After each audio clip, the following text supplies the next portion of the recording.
إن أريد إلا الإصلاح ما استطعت وما توفيقي إلا بالله عليه توكلت وإليه أنيب۔ میں تو اصلاح کرنا چاہتا ہوں جہاں تک بھی میرا بس چلے، اور یہ جو کچھ میں کرنا چاہتا ہوں اس کا سارا انحصار اللہ کی توفیق پر ہے، اسی پر میں نے بھروسہ کیا اور ہر معاملے میں اسی کی طرف میں رجوع کرتا ہوں۔ الحمدللہ نحمده ونستعینه ونستغفره ونعوذ باللہ من شرور انفسنا ومن سیئات اعمالنا من يهده الله فلا مضل له ومن يضلله فلا هادي له واشهد ان لا اله الا الله وحده لا شريك له واشهد ان محمدا عبده ورسوله اما بعد فان خير الحديث كتاب الله وخير الهدي هدي محمد صلى الله عليه وسلم وشر الامور محدثاتها وكل محدثة بدعة وكل بدعة ضلالة وكل ضلالة في النار۔ أعوذ بالله السميع العليم من الشيطان الرجيم، بسم الله الرحمن الرحيم۔ فلا وربك لا يؤمنون حتى يحكموك فيما شجر بينهم ثم لا يجدوا في أنفسهم حرجا مما قضيت ويسلموا تسليما۔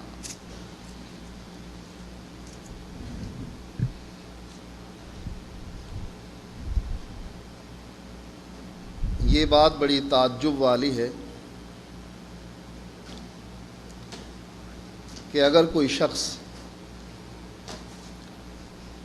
بازار سے ناول خرید لائے، مولوی صاحب کو کوئی تکلیف نہیں ہوتی، اور اگر مولوی صاحب کو یہ پتہ لگ جائے کہ یہ بازار سے بخاری شریف لے آئے ہیں، ان کا پہلا فتویٰ یہ ہوتا ہے کہ بخاری پڑھنے سے آپ گمراہ ہو جائیں۔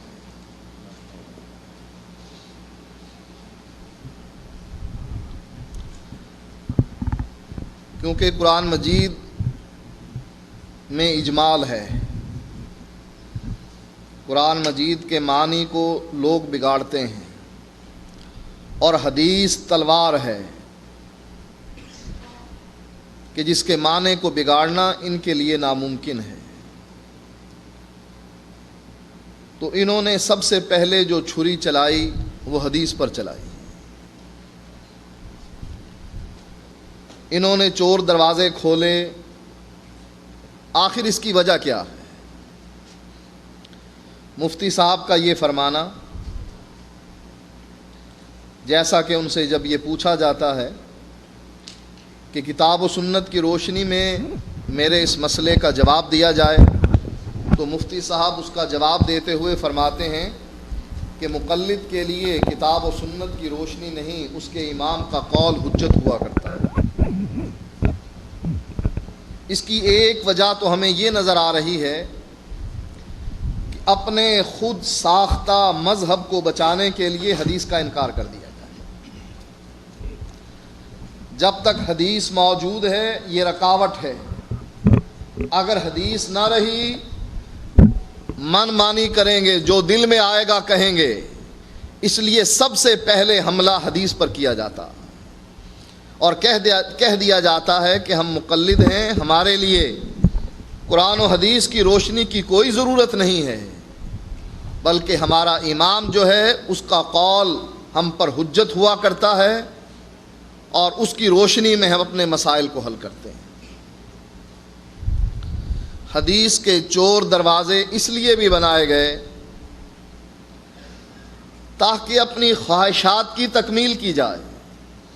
حدیث رکاوٹ ہے، ان کے راستے میں ایک روڑا ہے، اس روڑے کو ہٹا دیا جائے تاکہ خواہشات پر عمل کیا جائے، جو دل میں آئے کہا جائے۔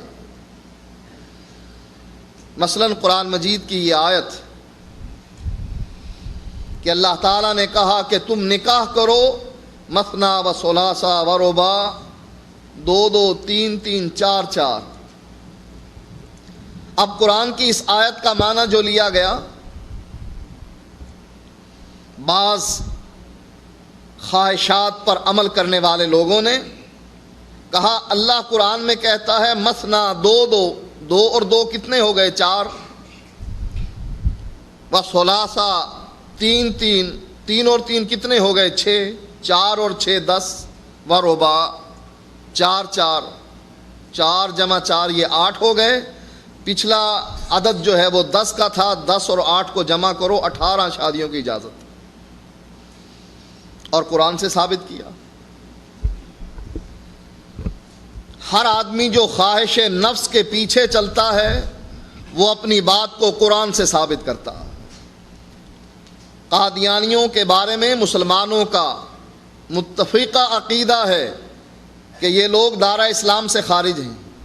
قادیانیوں سے بھی پوچھیں کہ آپ کہاں سے آئے، آپ کا نبی کہاں سے آیا؟ کہا قرآن میں موجود ہے، یاتی من بعد اسمہ احمد، اللہ کے نبی فرما رہے ہیں کہ میرے بعد ایک نبی آنے والا ہے اور اس کا نام احمد ہے، ہمارا جو نبی ہے وہی تو غلام احمد ہے، یہ تو قرآن میں ہے۔ اب چونکہ حدیث قرآن کی تشریح کرتی ہے، تفسیر کرتی ہے، حدیث اس بات کو فائنل کر رہی ہے لا نبی بعدی، میرے بعد کوئی نبی نہیں آئے گا، انا خاتم النبیین، میں آخری نبی ہوں، میرے بعد کوئی نبی نہیں آئے گا۔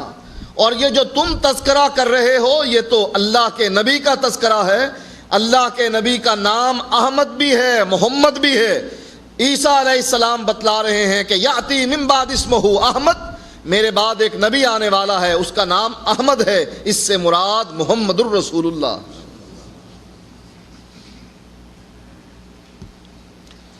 حدیث کا چور دروازہ کھولنے کے لیے سب سے پہلے نبی کی عزت پر حملہ کیا جاتا ہے، نبی کے قول کو رد اس طریقے سے کیا جاتا ہے کہ اللہ اور نبی کی لڑائی کروائی جاتی ہے کہ نعوذ باللہ اللہ کچھ کہہ رہا ہے، نبی کچھ کہہ رہا ہے۔ اب بتلائیے جب اللہ اور نبی میں اختلاف پیدا ہو جائے، اللہ کو مانا جائے یا نبی کو مانا جائے؟ اپنے مسلک کو بچانے کے لیے اللہ اور اس کے رسول کی لڑائی کروائی جاتی ہے، دونوں کا مقابلہ اور ٹکراؤ کروایا جاتا ہے۔ جب دونوں کی باتیں آمنے سامنے آ جاتی ہیں پھر پوچھا جاتا ہے اب بتلاؤ اللہ کو مانتے ہو، اللہ کی بات کو مانتے ہو یا نبی کی؟ نبی کا مقام چونکہ کم ہے، اللہ کا مقام اونچا ہے، لہٰذا اللہ کی بات کو مانا جائے گا اور نبی کی حدیث کو رد کر دیا جائے گا۔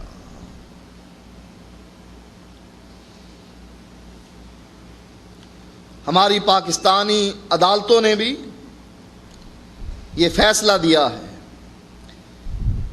کہ ایک جوان لڑکی اپنے باپ کی عزت سے کھیلتے ہوئے، اس کی پگڑی کو چوراہے میں اچھالتے ہوئے، خاندان کی عزت کو ملیا میٹ کرتے ہوئے اپنے دوست کے ساتھ بھاگ کر نکاح کر لیتی ہے، اس کا نکاح چاہے وہ عدالت میں جا کر کرتی ہے یا کہیں اور چھپ کر کرتی ہے۔ یہ ہماری بڑی عدالتوں کا فیصلہ ہے، اور یہی فیصلہ وہ لوگ کرتے ہیں کہ جن کا مسلک یہ ہے کہ جب لڑکی جوان ہو جائے، یہ مادر پدر آزاد ہو گئی ہے، اب اس کو کوئی روکنے والا نہیں ہے، اپنی اس خواہش کو قرآن سے ثابت کرتے ہیں، کہتے ہیں اللہ خود قرآن میں اجازت دے رہا ہے کہ حتیٰ تنکح زوجا غیرہ، یہ عورت نکاح کر لے کسی سے۔ یہاں عورت کو مالک بنایا گیا ہے کہ عورت نکاح کر سکتی ہے، لہذا ولی کی جو شرط ہے، اللہ کے نبی جو یہ فرما رہے ہیں کہ جو عورت نکاح کرتی ہے بغیر اذن ولیہا فنکاحہا باطل باطل باطل، کہا اس حدیث کو ہم نہیں مانیں گے، اس حدیث کو رد کر دیا جائے گا، اس لیے کہ یہ اللہ کے قول سے ٹکرا رہی ہے۔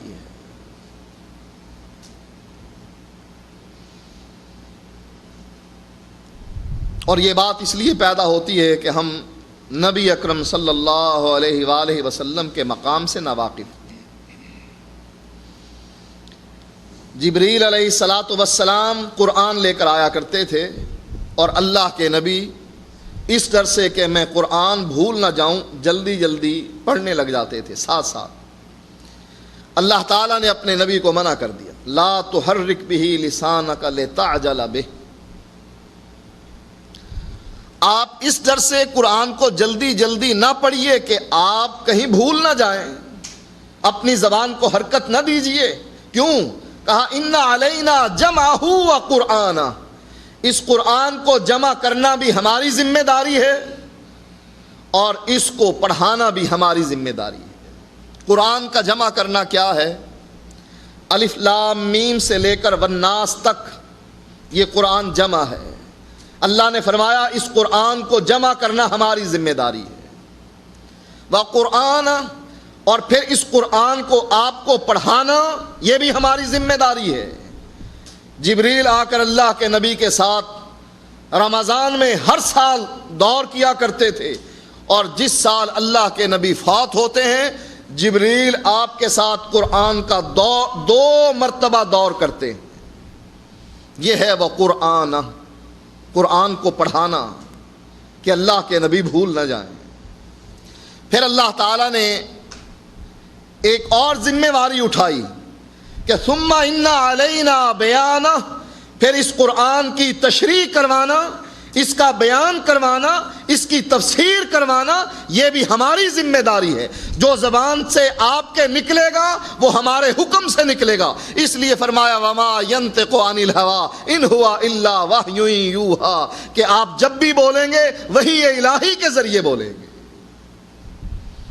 آپ اپنے اجتہاد اور قیاس سے کسی مسئلے کو حل نہیں کریں گے۔ نبی اکرم صلی اللہ علیہ وآلہ وسلم سے سوال کیا جاتا ہے کہ اللہ کے نبی بہترین جگہ کون سی ہے اور بری جگہ کون سی ہے؟ فرمایا مجھ کو معلوم نہیں، جبریل آئیں گے میں ان سے پوچھوں گا۔ جبریل آئے، اللہ کے نبی نے پوچھا جبریل بہترین جگہ کون سی ہے اور بری جگہ کون سی ہے؟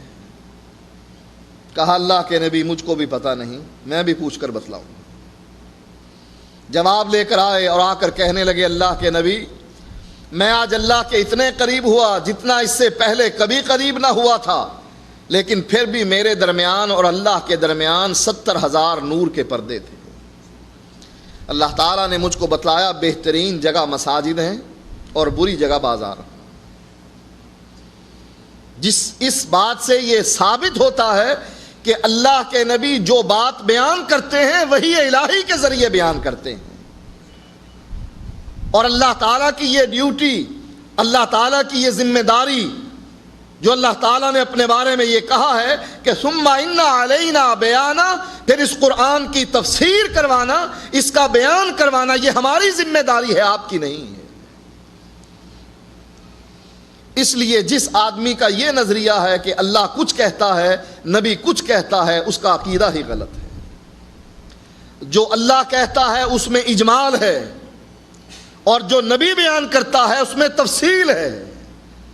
قرآن کی آیت کا وہ معنی لیا جائے گا جو معنی خود نبی اکرم صلی اللہ علیہ وآلہ وسلم بیان کر رہے ہیں۔ اس کی بہت سی مثالیں آپ کے سامنے ہیں۔ قرآن مجید میں اللہ تعالیٰ فرماتا ہے حرمت علیکم المیتۃ، تو تم پر مردار حرام ہے۔ اب مردار کی ڈیفینیشن کیا ہے؟ جو خود مر جائے، جس کو ہم ماریں، جس کو ہم ذبح کریں اللہ کا نام لے کر، وہ تو حلال ہو گیا، اور جو خود مر جائے وہ حرام، وہ میتہ مردار کے حکم میں آتا ہے۔ اب آپ تمام لوگ مچھلی ذبح کر کے کھاتے ہیں یا مچھلی مارکیٹ میں مری ہوئی ملتی ہے؟ مری ہوئی مچھلی وہ لوگ بھی کھاتے ہیں جو منکرین حدیث ہیں، وہ لوگ بھی کھاتے ہیں جو حدیث پر حملہ کرتے ہیں، وہ لوگ بھی کھاتے ہیں جو حدیث کو حجت نہیں مانتے۔ اور جب ان کو یہ کہا جائے کہ قرآن تو اس مچھلی کو حرام کہہ رہا ہے اور تم اپنا پیٹ بھرنے کے لیے قرآن کے اس حکم سے انکار کر رہے ہو، آخر اس کی وجہ کیا ہے؟ ہم سے کوئی پوچھے کہ آخر اس کی وجہ کیا ہے کہ قرآن مردار کو حرام قرار دے رہا ہے، اور ہم مچھلی اور ٹڈی کی صورت میں مردار مری ہوئی مچھلی کھاتے ہیں۔ آخر اس کی وجہ کیا ہے؟ نبی اکرم صلی اللہ علیہ وآلہ وسلم فرماتے ہیں احل لنا المیتتان والدمان، اللہ تعالیٰ نے ہمارے لیے 2 مردار اور 2 خون حلال کر دیے۔ حضرت عمر رضی اللہ تعالی عنہ کے ذہن میں بھی ایک مرتبہ یہ بات آئی تھی، کہنے لگے اللہ کے نبی قرآن تو کہتا ہے ان خفتم ان یفتنکم الذین کفروا، اگر تمہیں ڈر ہو اس بات کا کہ کافر تمہیں فتنے میں ڈال دیں گے تو پھر نماز قصر ادا کرنے میں کوئی حرج نہیں۔ لا جناح علیکم ان تقصروا من الصلاۃ، کوئی حرج نہیں اگر تم نماز قصر کرو، نماز کو کم پڑھو، ایسی صورت میں کہ تمہیں ڈر ہو کہ کافر تمہیں فتنے میں ڈال دیں گے یا تم پر حملہ کر دیں گے تو کوئی گناہ کی بات نہیں۔ حضرت عمر اللہ کے نبی سے کہنے لگے اللہ کے نبی اب تو ہم امن کی حالت میں ہیں، کوئی ڈر نہیں، اب بھی ہم قصر پڑھتے ہیں، سفر کی حالت میں جب ہم جاتے ہیں نماز قصر ادا کرتے ہیں۔ نبی اکرم صلی اللہ علیہ وآلہ وسلم فرمانے لگے کہ یہ اللہ تعالیٰ کا ہم پر انعام ہے، اس انعام کو قبول کر لینا چاہیے۔ حضرت عمر بھی جانتے تھے کہ قرآن کچھ کہہ رہا ہے، لیکن چونکہ قرآن کو نبی اکرم صلی اللہ علیہ وآلہ وسلم کی زبان سے سیکھا جائے گا، اس لیے حضرت عمر بھی خاموش ہو گئے کہ قرآن کی جو تفسیر اللہ کے نبی کر رہے ہیں وہی حجت ہے، اور جنہوں نے اپنے مسالک کو بچانا ہوتا ہے وہ نبی اکرم صلی اللہ علیہ وآلہ وسلم کی حدیث کو اللہ کے قرآن سے ٹکرا دیتے ہیں اور حدیث کو رد کر دیا جاتا۔ اب قرآن مجید یہ بات کہتا ہے فَقْرَؤُوا مَا تَيَسَّرَ مِنَ الْقُرْآنِ، کہتے ہیں دیکھیے قرآن کہہ رہا ہے جہاں سے مرضی پڑھو، نماز میں قرات کرو، جہاں سے مرضی کرو جو تمہیں میسر ہو۔ اور اللہ کے نبی فرماتے ہیں لا صلاۃ لمن لم یقرأ بفاتحۃ الکتاب، جو سورۃ فاتحہ نہیں پڑھتا اس کی نماز نہیں ہوتی۔ قرآن کچھ کہہ رہا ہے، اللہ کے نبی کچھ کہہ رہے ہیں، کہتے ہیں ہم قرآن کو مانیں گے، نبی اکرم صلی اللہ علیہ وآلہ وسلم کی اس حدیث کو اس کی تعویل کریں گے اور کہیں گے اس سے یہ مراد نہیں ہے کہ نماز نہیں ہوتی، ہاں یہ کہہ دیں گے کہ کامل نماز نہیں ہوتی۔ قرآن کہتا ہے وَارْكَعُوا مَعَ الرَّاكِعِينَ، رکوع کرنے والوں کے ساتھ رکوع کرو، اور نبی اکرم صلی اللہ علیہ وآلہ وسلم اپنے صحابی سے کہہ رہے ہیں ارجع فصلی فإنک لم تصلی، جا جا کر نماز پڑھو، تم نے نماز نہیں پڑھی۔ وہ دوسری مرتبہ گیا، آ کر کہنے لگا السلام علیک یا رسول اللہ، آپ نے فرمایا وعلیک السلام ارجع فصلی فإنک لم تصلی، جاؤ جا کر نماز پڑھو، تم نے نماز نہیں پڑھی۔ تیسری مرتبہ گیا، اللہ کے نبی نے پھر یہ فرمایا، کہنے لگا اللہ کے نبی مجھ کو پھر نماز سکھلائیے کہ میں نماز کیسے پڑھوں۔ حدیث میں آتا ہے کہ لا یتم رکوعہا ولا سجودہا، یہ رکوع اور سجدہ اطمینان سے نہیں کر رہا تھا، اس لیے اللہ کے نبی نے اس کو واپس جانے کا حکم دیا۔ اب اطمینان اللہ کے نبی نے کیا فرمایا اس صحابی کو، اذا قمت الى الصلاة فکبر ثم اقرأ ما تيسر معك من القرآن ثم اركع حتى تطمئن راكعا ثم ارفع حتى تطمئن قائما ثم اسجد حتى تطمئن ساجدا۔ اللہ کے نبی نے فرمایا رکوع کرو اور اطمینان سے رکوع کرو، رکوع کے بعد کھڑے ہو جاؤ، اطمینان سے کھڑے ہو جاؤ۔ یہ ہم قومہ اور جو جلسہ کرتے ہیں اسی حدیث کی وجہ سے کرتے ہیں۔ ثم افعل ذلک فی صلاتک کلھا، پھر اپنی ساری نمازوں کو اسی طریقے سے ادا کرو۔ صحابی رسول کی وہ نماز جو بغیر اطمینان کے پڑھی گئی، اللہ کے نبی نے فرمایا نہیں ہوگی۔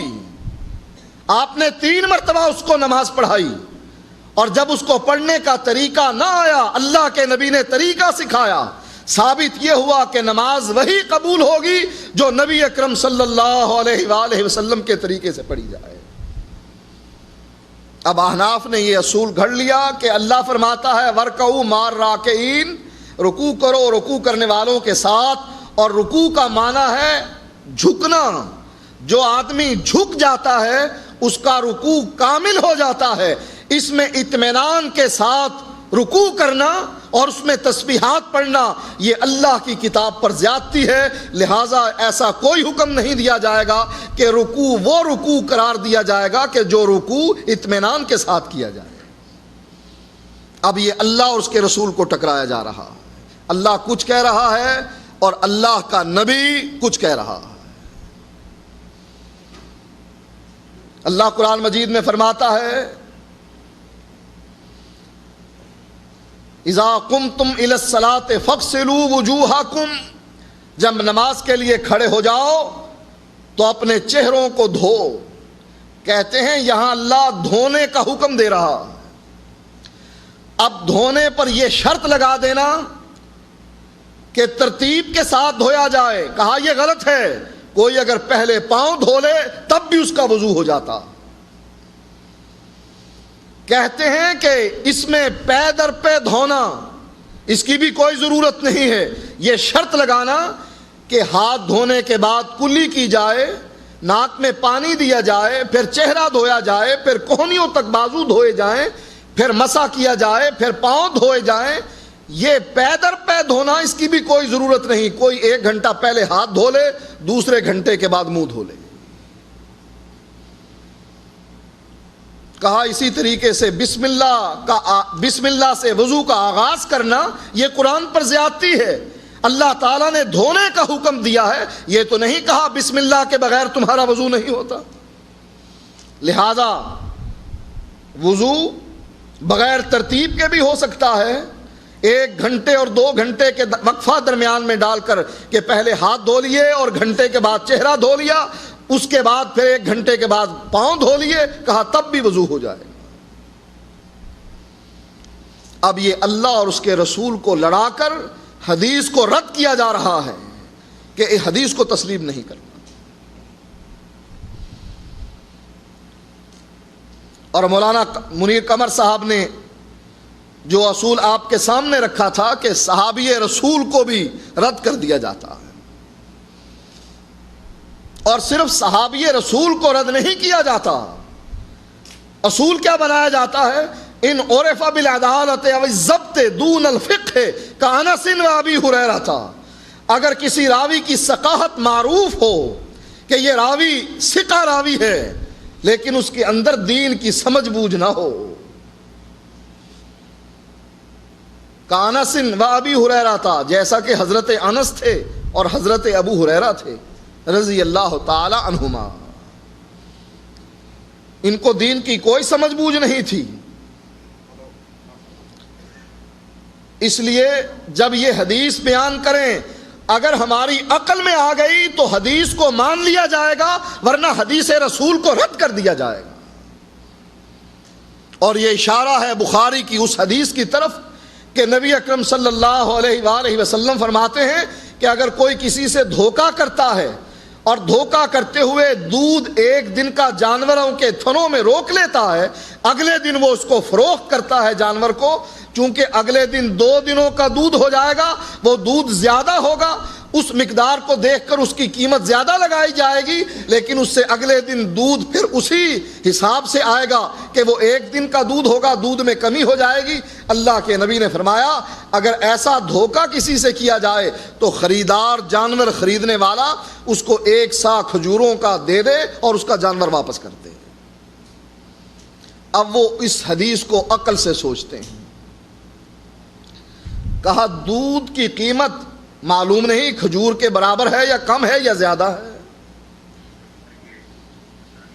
لہذا چونکہ یہ عقل کے خلاف ہے، ہو سکتا ہے کہ صحابی رسول کہتے ہیں وَلَمْ يُدْرِكْ مُرَادَ رَسُولِ اللَّهِ صلی اللہ علیہ وسلم، ہو سکتا ہے کہ حضرت انس اور حضرت ابو ہریرہ جو غیر فقیہ تھے وہ اللہ کے نبی کی بات کو سمجھ نہ پائے ہوں، اللہ کے نبی کچھ کہہ رہے ہوں اور یہ کچھ بیان کر رہے ہوں، لہٰذا جو حدیث ان کی عقل کے خلاف آئے گی اس حدیث کو رد کر دیا جائے گا۔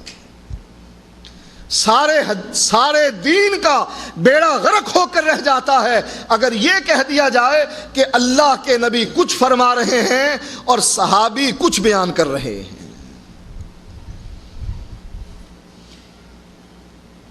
کچھ اسی قسم کی بات ابو العلا مودودی صاحب نے بھی بیان کی۔ کہا تمہارے نزدیک معیار بخاری اور مسلم ہے، راوی کی ثقافت ہے، سند کا صحیح ہونا ہے، لیکن میرے نزدیک راوی کی ثقافت، حدیث کی صحت یہ کوئی دلیل نہیں ہے، اس لیے کہ ہو سکتا ہے اللہ کے نبی کچھ بیان کر رہے ہوں اور سننے والا صحابی اس کو سمجھ نہ پایا ہو اور وہ کچھ اور بیان کر رہا ہو۔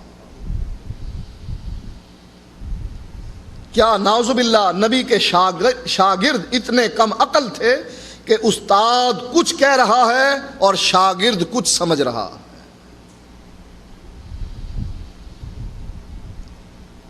مودودی صاحب نے بھی حدیث کو عقل پر پرکھا۔ کسی نے سوال کیا یہ کانا دجال اس کے بارے میں آپ کا کیا خیال ہے؟ یہ کہیں مقید ہے کہ نہیں، کہیں قید کیا ہوا ہے کہ نہیں؟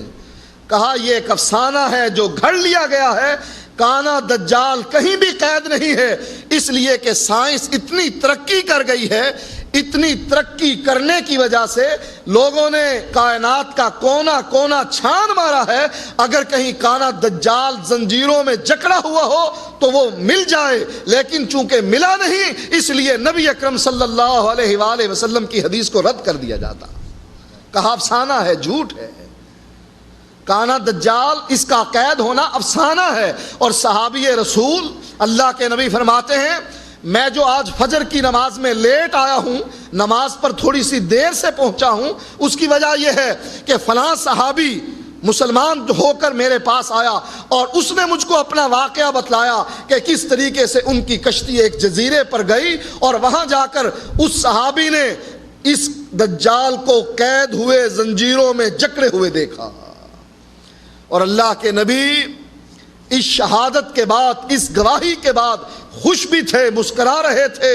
آپ چونکہ اس سے پہلے دجال کے بارے میں اپنی امت کو باخبر کر چکے تھے اور یہ شہادت تھی اس صحابی کی کہ میں اپنی آنکھوں سے دیکھ کر آ رہا ہوں۔ صحابی کہہ رہا ہے میں دیکھ کر آ رہا ہوں، اللہ کے نبی تصدیق کر رہے ہیں، صحابہ کی جماعت بیٹھی ہوئی ہے اور ہم نے اللہ کے نبی کی اس حدیث کو افسانہ قرار دیا ہے کہ یہ جھوٹ ہے، کہیں بھی کانا دجال قید نہیں ہے، اس لیے کہ ہماری آنکھیں اس کو پا نہیں سکی۔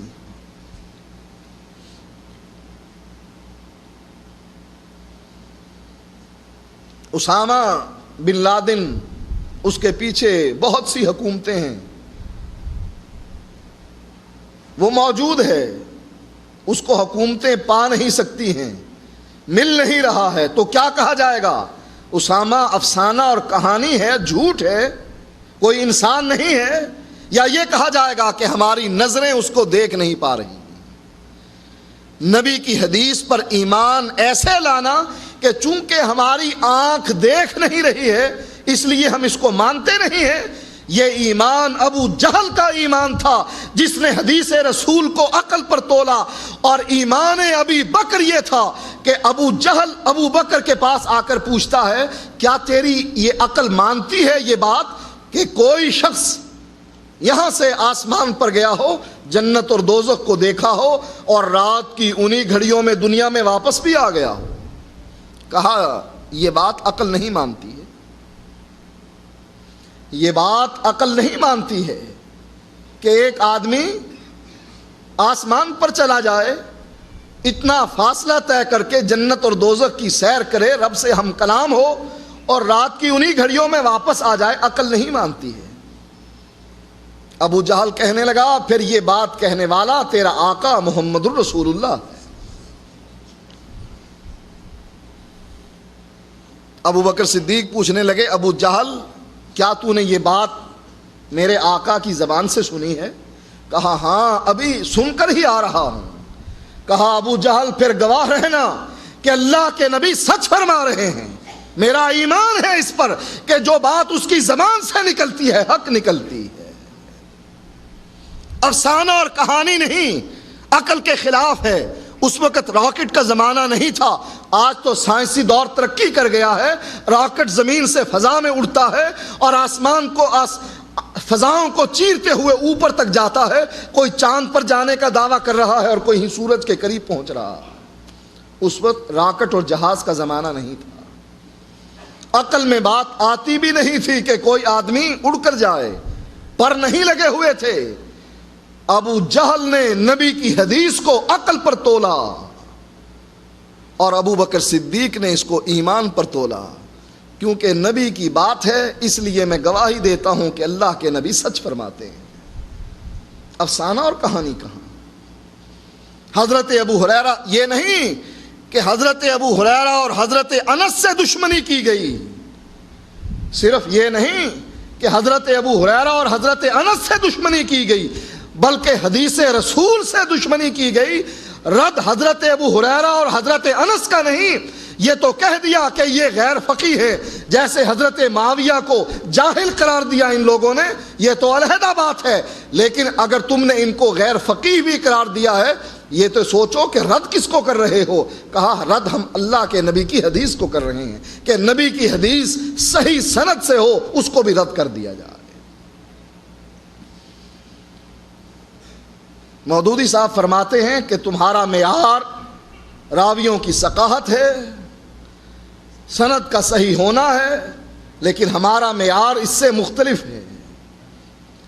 ایک مزاج شناس رسول کی اصطلاح گھڑی ہے مودودی صاحب نے، کہا جو مزاج شناس رسول ہوا کرتا ہے وہ حدیث کو دیکھ کر پہچان لیتا ہے کہ یہ حدیث سند کے اعتبار سے کمزور ہے، لیکن چونکہ میرے مزاج میں یہ آ رہی ہے، میں مزاج شناس رسول ہوں، مجھ کو پتہ لگ گیا ہے کہ واقعی یہ فرمان اللہ کے نبی کا ہی فرمان ہے، چاہے حدیث ضعیف اور چاہے حدیث صحیح ہو، لیکن مزاج شناس رسول میں نہ آئی، اس سے مطابقت اس کی نہ ہوئی، کہا جائے گا تم حدیث کو صحیح ہونے کی وجہ سے مانتے ہو، لیکن میں چونکہ مزاج شناس رسول ہوں لہٰذا اس صحیح حدیث کو میں رد کر دوں گا، ضعیف حدیث کو مان لوں گا اور صحیح حدیث کو میں رد کر دوں گا۔ یہ ہمارا اپنا ان کا بنایا ہوا ایک معیار ہے۔ انکار حدیث کا چور دروازہ کیوں کھولا گیا؟ اپنے امام کے مذہب کو بچانے کے لیے ایک اصول گھڑا گیا۔ کہتے ہیں امام کرخی الاصل قانون بیان کرتے ہوئے ان کل خبر یجیء بخلاف قول اصحابنا فیحمل علی النسخ، کوئی بھی حدیث ذخیرہ احادیث میں سے کوئی بھی حدیث جو ہمارے ائمہ کے اقوال سے ٹکرا جائے گی، کہا جائے گا کہ نبی کی یہ حدیث منسوخ ہے۔ معیار کیا ہے؟ امام کا قول۔ حجت کیا ہے؟ امام کا قول۔ اگر نبی کی حدیث امام کے قول سے ٹکرا گئی، کہا جائے گا کہ نبی کی یہ حدیث منسوخ ہے، اس لیے کہ ہمارے امام کے قول سے کیوں ٹکرائی۔ جیسا کہ میں نے چند مثالیں آپ کے سامنے وہ قرآن کی رکھی، ان کے دل میں قرآن کا کوئی درد نہیں ہے کہ کوئی یہ سمجھے کہ یہ قرآن کی عظمت کے قائل ہیں۔ حضرت علی نے اپنے دور خلافت میں خارجیوں سے بحث کرنے کے لیے عبداللہ ابن عباس کو بھیجا اور ان سے یہ کہا کہ دیکھنا خارجی تم کو قرآن میں الجھائیں گے اور کہیں گے ان الحکم الا للہ، حکم صرف اللہ کا، لہذا معاویہ بھی کافر ہے اور علی بھی کافر ہے، نعوذ باللہ من ذالک۔ کہ انہوں نے حکم مان لیے. حکم اور چیز ہے، حکم اور چیز ہے. کہا انہوں نے حکم مان لیے، حکم غیر اللہ کا مان لیا، اس لیے یہ بھی مسلمان نہ رہا، وہ بھی مسلمان نہ رہا. حضرت علی نے کہا عبداللہ ابن عباس سے، دیکھنا خارجی تم کو قرآن میں الجھانے کی کوشش کریں گے، ان کے اس جال میں نہ آنا. ہاں جی، جو ہم بھی سننا، ان سے جب گفتگو کرنا حدیث رسول کو سامنے رکھ کر گفتگو کرنا، دیکھنا کہ وہ بھاگ نہیں سکیں گے اور فوراً شکست کھا جائیں گے. ان کے دل میں قرآن کا درد نہیں کہ یہ قرآن کی عظمت کے قائل ہونے کی وجہ سے نبی کی حدیث کو ٹھکرا رہے ہیں، بلکہ ان کے دل میں جو درد اٹھا ہے یا پیٹ میں جو مروڑ اٹھا ہے وہ اس لیے اٹھا ہے کہ نبی کی حدیث ہمارے مسلک کے مقابلے میں کیوں آئی. ملتان میں ایک جگہ میری گفتگو ہو رہی تھی حنفیوں کے ایک عالم سے. میں نے حدیث پیش کی جو بخاری اور مسلم کی حدیث، جس کو محدثین سونے کی کڑیاں کہتے ہیں. اس کی سند اتنی اعلیٰ اور اونچی ہے کہ اس سند کو سونے کی کڑیاں کہا گیا ہے. بخاری اور مسلم کی اس حدیث میں عبداللہ ابن عمر کے یہ الفاظ ہیں کہ رأیت رسول اللہ صلی اللہ علیہ وآلہ وسلم اذا افتتح الصلاة رفع یدیہ واذا اراد ان یرکع رفع یدیہ واذا رفع رأسہ من الرکوع رفع یدیہ ولا یرفع بین سجدتین. کہا عبداللہ ابن عمر فرما رہے ہیں کہ میں نے اللہ کے رسول کو دیکھا، آپ ابتدائے نماز میں اپنے ہاتھوں کو اٹھاتے، رکوع کرتے ہوئے اپنے ہاتھوں کو اٹھاتے، رکوع سے سر اٹھاتے، رکوع کو جاتے ہاتھوں کو اٹھاتے، رکوع سے سر اٹھاتے اپنے ہاتھوں کو اٹھاتے، سجدوں کے درمیان اپنے ہاتھوں کو نہ اٹھایا کرتے تھے. صحابی رسول کہتا ہے رائے تو رسول اللہ صلی اللہ علیہ وسلم. اب اس کے جواب میں کہنے لگے کہ یہ گلاس ہے، اس کے اندر پینسل ڈال دی جائے. اب پینسل گلاس میں ڈالنے کے بعد پینسل ٹیڑھی نظر آتی ہے، اصل میں ٹیڑھی نہیں. پانی میں پینسل پین قلم ڈالنے کے بعد وہ ٹیڑھا نظر آتا ہے، اصل میں وہ قلم ٹیڑھا نہیں. کہا یہی بات عبداللہ ابن عمر کی ہے. اللہ کے نبی کچھ کر رہے تھے اور وہ کچھ سمجھ رہے تھے. ہو سکتا ہے، کہتے ہیں ہو سکتا ہے اللہ کے نبی کے ہاتھ بندھے ہوئے ہیں، انہوں نے ہاتھ چھوڑے ہوں رکوع کے لیے، اور عبداللہ ابن عمر یہ سمجھنے لگے کہ اللہ کے نبی ہاتھ اٹھا رہے ہیں. آپ ہاتھ چھوڑ رہے تھے اور عبداللہ ابن عمر یہ سمجھ رہے تھے کہ آپ ہاتھ اٹھا رہے تھے. لہٰذا عبداللہ ابن عمر کی یہ بات قابل قبول نہیں. کیوں؟ اس لیے کہ ہمارے امام کے قول سے ٹکرا گئی، اور جب حدیث رسول امام کے قول سے ٹکرا جائے پھر وہ ماننے کے قابل نہیں رہی. اب یہ بات ذہن میں رکھیے کہ ان کے ذہن میں یہ بات نہیں ہے کہ قرآن کی عظمت کے یہ لوگ قائل ہیں اس لیے حدیث رسول کو ٹھکرا رہے ہیں. یہ بات قطعاً نہیں ہے. جن لوگوں نے حدیث کے چور دروازے کھولے ہیں وہ قرآن کو بھی امام کے قول سے ٹکرانے کے بعد رد کر دیا کرتے ہیں.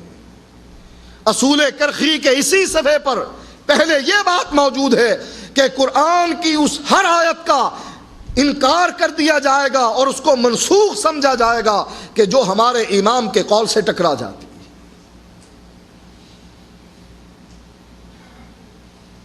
اب قرآن مجید میں النفس بالنفس، جان جان کے بدلے میں کوئی کسی کو قتل کرے گا اس کے بدلے میں اس کو قتل کیا جائے گا،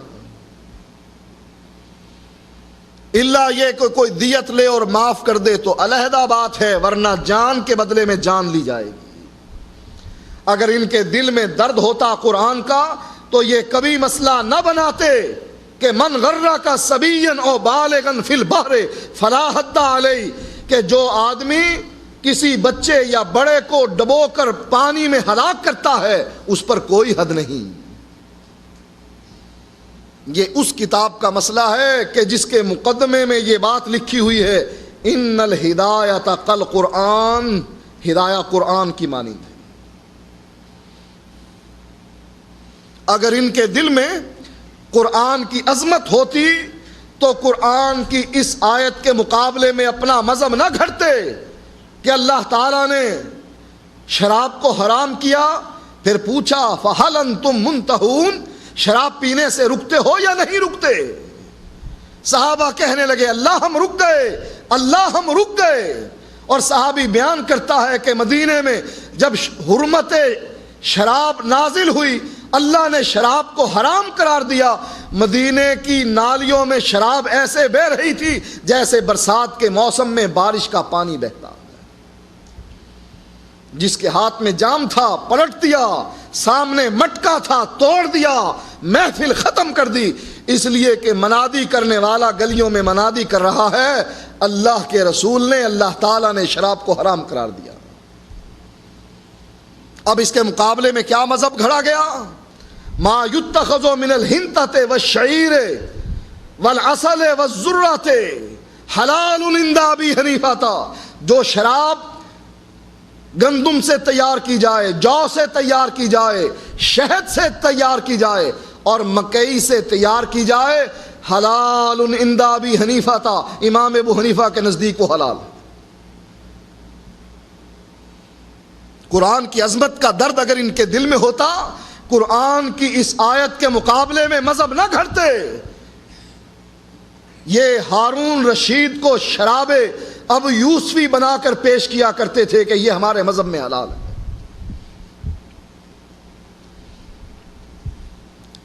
اللہ کی کسی حد کو ان لوگوں نے باقی نہیں چھوڑا۔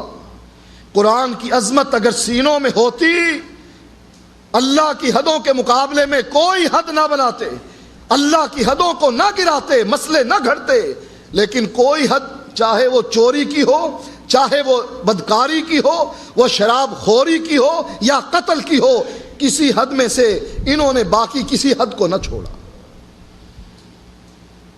چوری کے طریقے گھڑ لیے، السارق والسارقۃ، اللہ کہتا ہے چور مرد ہو یا چور عورت ہو ان کے ہاتھ کاٹ دیے جائیں، انہوں نے مسئلہ گھڑ لیا۔ اگر چور کسی کے گھر میں داخل ہوتا ہے، وہاں سے مال چوری کرتا ہے اور اسی مالک مکان کی دیوار پر رکھ دیتا ہے، باہر سے آنے والا چور وہ مال اٹھا کر لے جاتا ہے، پھر بعد میں یہ 50-50 کر لیتے ہیں، نصف لی و نصف لک وَإِنَّ هَذَا قَوْمٌ هَالِكُونَ، کہا نہ اس کے ہاتھ کاٹے جائیں گے جو باہر سے اٹھا کر لے گیا، نہ اس کے ہاتھ کاٹے جائیں گے کہ جس نے اندر سے مال اٹھا کر دیوار پر رکھا۔ کہا کیوں؟ کہا عقل میں یہ بات نہیں آتی، جو چور داخل ہوا تھا مکان میں وہ تہجد پڑھنے کے لیے داخل ہوا تھا یا چوری کرنے کے لیے؟ کہا اس نے چوری تو کی، مانا اس نے مال اٹھایا، کہاں لے گیا؟ باہر اپنے گھر میں لے گیا؟ کہا نہیں، مالک مکان کی دیوار پر رکھا، پہلے کمرے میں تھا پھر دیوار پر رکھ دیا۔ کس کی دیوار ہے؟ مالک مکان کی۔ مال باہر لے کر گیا؟ نہیں، باہر والا جو لے کر جا رہا ہے، کہا وہ باہر سے لے کر جا رہا ہے، اندر تو داخل نہیں ہوا، جب تک اندر سے داخل ہو کر باہر نہیں جائے گا چوری نہیں ہوگی، لہٰذا نہ اس کے کاٹے جائیں گے نہ اس کے کاٹے جائیں گے۔ اور اگر کوئی 50-50 کے چکر میں نہ پڑے کہ سارا میرا ہو، کہا اس کا بھی طریقہ ہے۔ کہا کیا طریقہ ہے؟ کہا ایک گدھا لے لے، اس گدھے پر مال گھر میں داخل ہونے کے بعد اس پر لوڈ کر دے، لوڈ کرنے کے بعد ہاتھ اٹھا کر خالی ہاتھ گھر سے باہر نکل جائے۔ اب کس کے ہاتھ کاٹو گے؟ یہ جو داخل ہونے والا ہے، مال اٹھانے والا ہے، اس نے مال اٹھا کر کہاں رکھا؟ مالک مکان کے گھر میں موجود گدھے کی پیٹھ پر رکھا۔ باہر لے گیا؟ کہا نہیں لے گیا۔ کہا چوری تو تب ہوگی نا جب مال اٹھا کر دروازے سے باہر لے کر جائے۔ اب یہ باہر لے کر گیا نہیں، گدھے کو یہیں چھوڑا، خالی ہاتھ باہر نکلا۔ گدھا چونکہ اس کا اپنا تھا لہٰذا وہ اس کے پیچھے پیچھے چل کر گھر پہنچ گیا۔ کہا نہ گدھے کے ہاتھ کاٹے جائیں گے، وہ بے زبان ہے، نہ اس کے کاٹے جائیں گے، مال لے کر آنے والا گدھا ہے، یہ چور نہیں۔ اور اگر گدھا بھی میسر نہ ہو تو تب اگر کوئی کمہار نہیں ہے، گدھا نہیں مل رہا، پھر کیا کرے؟ کہا باہر بیٹھ کر نقب لگائے، دیوار میں سوراخ کرے اور سوراخ کرنے کے بعد وہیں سے ہاتھ بڑھا کر مال نکال لے۔ کہا اس کا ہاتھ اندر گیا ہے، خود تو نہیں گیا، خود جاتا تو چوری کہلاتی، چونکہ ہاتھ اندر گیا ہے لہذا ہاتھ، صرف ہاتھ جانے پر چوری کی سزا نہیں ہوتی جب تک کہ خود داخل نہ ہو۔ قرآن کی عظمت اگر ان کے دلوں میں ہوتی یہ مسئلہ کبھی نہ گھڑتے۔ قرآن کی عظمت اگر ان کے دلوں میں ہوتی یہ مسئلہ کبھی نہ گھڑتے کہ اللہ تعالیٰ نے مدت رضاعت 2 سال قرار دی ہے، حولین کاملین، 2 سال، لمن اراد ان یتم الرضاعہ، جس کا دل چاہے کہ وہ مدت رضاعت کو پورا کرے 2 سال سے زیادہ دودھ نہیں پلا سکتی۔ کہا ہمارے امام کا مذہب یہ ہے کہ 2.5 سال دودھ پلائے، اور یہ ہدایہ میں لکھا ہے، ہدایہ میں لکھا۔ اللہ تعالیٰ نے قرآن مجید میں فرمایا کہ تمہاری مائیں وہ ہیں جو تم کو دودھ پلاتی ہیں، رضائی ماؤں کو مائیں قرار دیا۔ اللہ کے نبی نے فرمایا لا تحرم المسۃ ولا المسۃان ولا الاملاجۃ ولا الاملاجتان، اگر کوئی آدمی، کوئی لڑکا، کوئی چھوٹا بچہ کسی عورت کا دودھ پیتا ہے، 1-2 گھونٹ پینے سے وہ اس کی رضائی ماں نہیں بنتی۔ کہا اللہ قرآن میں تو کہہ رہا ہے کہ جس نے دودھ پیا چاہے 1 قطرہ بھی دودھ پیا ہو۔ کہتے ہیں اگر دودھ کی چائے بنا کر اس میں روٹی کا ٹکڑا بھگو کر بھی اگر منہ میں ڈال لیا ہے تب بھی یہ رضائی ماں بن جائے گی۔ اگر منہ کے ذریعے دودھ نہیں پیا، ناک کے ذریعے 1-2 قطرے حلق میں جا کر معدے میں پہنچ گئے ہیں تب بھی یہ رضائی ماں بن جائے گی، چونکہ اللہ تعالیٰ نے یہ تو نہیں کہا کہ 2-4 گھونٹ پینے سے کچھ نہیں ہوتا، اللہ کے نبی نے فرمایا ہے نا، لہٰذا اللہ کے نبی کی اس حدیث کو رد کر دیا جائے گا۔ کیوں یہ چور دروازے، آخر یہ چور دروازے کیوں کھولے جاتے ہیں؟ نبی سے محبت کی وجہ سے۔ اصل میں ہم اللہ کے نبی کی حیثیت کو تسلیم کرنے کے لیے تیار نہیں۔ اللہ نے جو نبی کی حیثیت بیان کی ہے لِتُبَيِّنَ لِلنَّاسِ مَا نُزِّلَ إِلَيْهِمْ، اگر قرآن کافی ہوتا، جیسا کہ بعض لوگ کہتے ہیں حسبنا کتاب اللہ، اللہ آسمان سے براڈ کاسٹ کر دیتا قرآن مجید کو کہ سب لوگ قرآن کو سن لیتے اور قرآن یاد کر لیتے اور قرآن پر عمل کرتے۔ یاد رکھو جب تک قرآن کے ساتھ حدیث شامل نہ ہوگی قرآن پر صحابی رسول بھی عمل نہیں کر سکتا۔ عربی زبان سے واقف ہے، نبی کا شاگرد ہے، قرآن پر عمل کرنا چاہتا ہے، نبی کی حدیث کے بغیر، نبی سے سمجھے بغیر قرآن پر عمل کرنا چاہتا ہے۔ جب تک نبی کے سامنے اس مسئلے کو نہ سمجھے، قرآن کی اس آیت کا معنی نبی سے نہ سمجھے، اس وقت تک قرآن کی اس آیت پر عمل اس کے لیے ناممکن ہے۔ ایک صحابی کو غسل کی ضرورت محسوس ہوئی، وہ باہر ریت کے ٹیلے پر گیا اور اپنے آپ کو ریت میں لت پت کر لیا۔ ریت میں لت پت بھوت بن کر اللہ کے نبی کے سامنے آیا۔ آپ نے پوچھا یہ کیا کیا؟ کہا اللہ کے نبی غسل واجب ہو گیا تھا اور اللہ قرآن میں کہتا ہے فَإِن لَّمْ تَجِدُوا مَاءً فَتَيَمَّمُوا صَعِيدًا طَيِّبًا، اگر پانی نہ ملے تو پاک مٹی سے تیمم کر لو۔ اللہ کے نبی میں تیمم کر کے آ رہا۔ نبی اکرم صلی اللہ علیہ وآلہ وسلم نے فرمایا تیمم کا طریقہ یہ نہیں جو تو نے قرآن سے سمجھا، تیمم کا طریقہ یہ نہیں جو تو نے قرآن سے سمجھا، بلکہ تیمم کا طریقہ وہ ہے جو محمد الرسول اللہ کی زبان سمجھاتی ہے۔ قرآن کو خود لغت کے ذریعے سمجھنا، قرآن کو اپنی قابلیت کے ذریعے سمجھنا یہ بے وقوفی ہے۔ قرآن کو سمجھو تو محمد الرسول اللہ کی زبان سے سمجھو۔ کیوں؟ اس لیے کہ صحابی رسول احادیث لکھا کرتے تھے.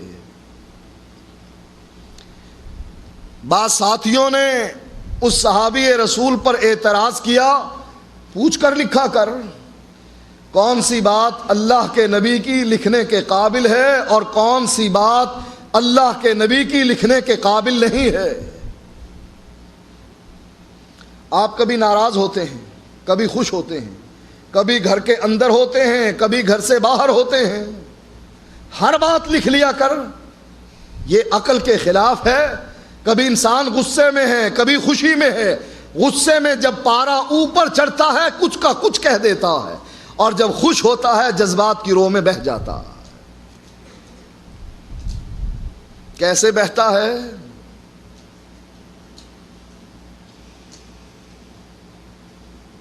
آدمی کا